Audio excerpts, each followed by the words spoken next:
I only got one thing to say, and that's what? Are you freaking kidding me?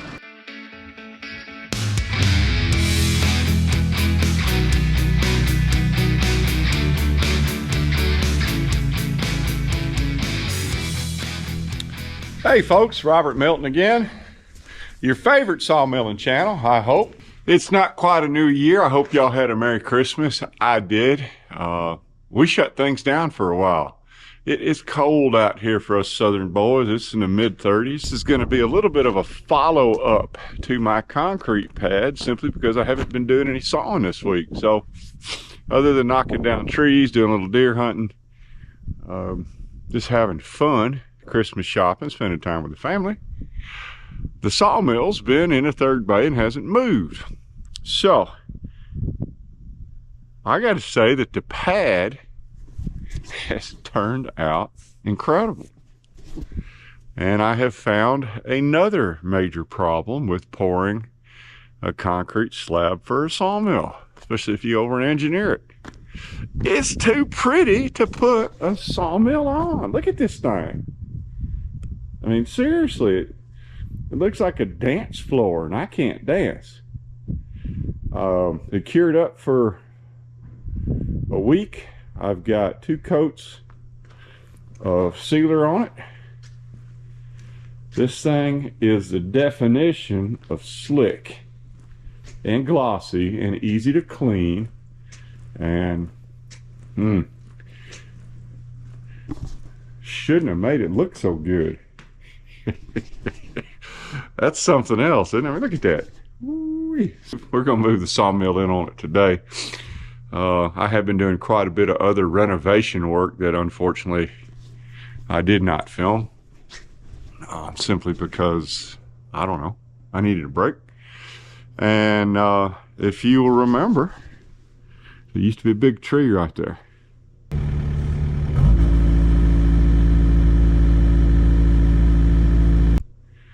It's gone. I've regraded this whole area. It's smooth. There is one of my kiln lines. My little kiln is now out of operation. But we've regraded everything. I've dropped it down. You remember on the one part of the video I had the water running this way, I had water running this way, tree was right in the middle. Tree is gone now. Everything goes this way. And I would have a big old pile of gravel here as an apron, except for one thing. Dadgummit. I forgot that it was the holidays and my gravel company's closed down till next week. Oops. Oh well, I can't blame them. I did the same thing. So, I built a little gravel ramp here. We're going to try to get the sawmill in. Chip, of course, is doing his best to supervise. I mean, it's cold out here. This dog don't feel it. He's as happy as he can be. He just likes watching me do things. Hey, Chippy. He's looking. Let's see if we can get him to move his head. Did you have a Merry Christmas, Chip? Yes, I did. Let me go to sleep. Okay, he wants to go to sleep. I got so many comments about putting rubber down under the sawmill feet. I thought I would give that a try. We're talking about horse mats. We're talking about all kinds of different things. What I ended up doing is buying some high density rubber. It's a heavy mat right here.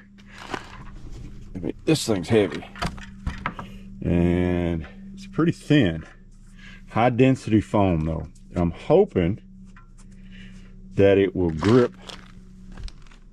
the slick finish and also the sawmill feet. And in case you're wondering, one of the reasons I went with the thinner pad was because if the sawmill did start to walk and I had, say, a thick pad, I mean, for example, think of this, or 2x6, and if it did start to walk, it would fall off the edge of the pad and maybe bang everything up. So I wanted, kind of looking out for eventualities. I may be completely wrong. Now, what I'm hoping for is that if it does tend to slide, I can simply, it won't fall off the edge of the rubber pad. It will just simply go onto the concrete, and I'll think about something else. Another reason I do not want to use anchors is, did I mention how pretty this thing looks? Last thing I want to do is go drill some holes in the darn thing. Jeepers. I mean, it's like a hunk of glass. Oh well, it's going to get used. It'll be covered with sawdust. I mean, everything looks good at the beginning, kind of like me. It looks old and beat up, kind of like me. But for a little while, we want to keep the new on it. I mean, in all honesty, I got to make it look like I'm a real YouTuber. I need a shiny slab, a clean sawmill, a pretty face, and I'll make millions. I'll get millions of views. So since I don't have the pretty face, I can at least try the clean sawmill and mirror-like slab. And we haven't even addressed whether or not the sawmill's going to run again. I dread it. I told you I pressure washed it. I tried to keep it from the water from getting into the electronics and internals, but sometimes Wood-Mizers are finicky. Cranky would be a good word for it. So anyway, we're going to try to do some stuff. In case anybody wondered, the way we move this thing around is I cut a hole in my fork. And anytime I got to move something, I come over here to the utility box and pull out the ball. Everybody needs a ball in the box.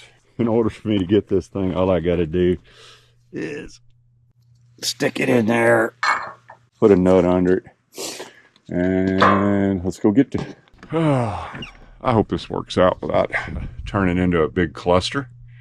On the other hand, it is YouTube, so well, as luck would have it, my tractor battery is dead. It will not fire, won't hardly turn over. So now I get to go try to jump start the old girl. It's what happens when you go on vacation. Your equipment gets mad at you. I'm going to use my new jump box I got about 6-7 months ago. Suppose it'll work for this. If not, I got to go to plan B.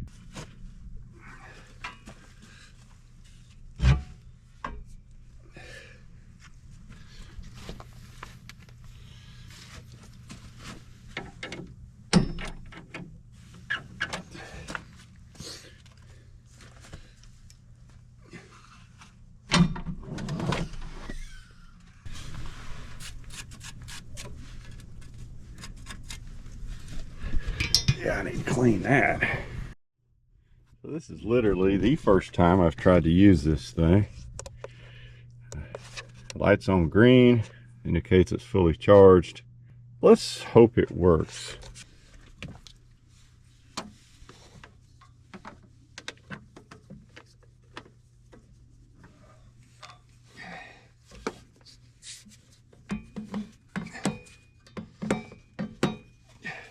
Not sure what it's doing. Oh, let's try it.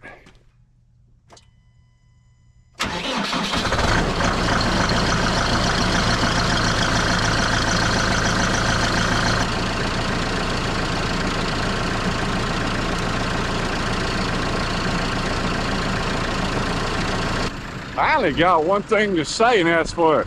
Are you freaking kidding me? That's the easiest jump start I've ever had. I've been jump starting vehicles my whole life. I hate it. I've used everything out there. That was by far the easiest jump start of any vehicle I've ever done, especially a big ass tractor battery. Well, I shouldn't cuss, especially a big old tractor battery. I do not get sponsored by these people, but let me tell you what. That little guy is bad to the bone. It's still showing full charge. Tractor is running, making 14 volts. I've used a lot of jump starters, and that was amazing. I have to give a little credit to my buddy Jake Dean in Georgia. Do not tell him I gave him credit, because then he'll get the big head, and you know, he's from Georgia, so it's not hard to get him thinking pretty highly of himself, but he is my buddy, and I got to give him a lot of credit because I watched him fire up his backhoe at the project last year in Georgia in April, and I think that's on his video or Nathan Elliott's videos, Out of the Woods Forestry. He's a great guy to look at, and we all stared at each other like, are you kidding me? So last summer we all texted each other and we bought one of these little beasties, and this is the first time I've had to use it, and to say that I am more than impressed is an understatement. So if you do not have one of these guys, y'all should get a late Christmas present for yourselves, because all I got to say is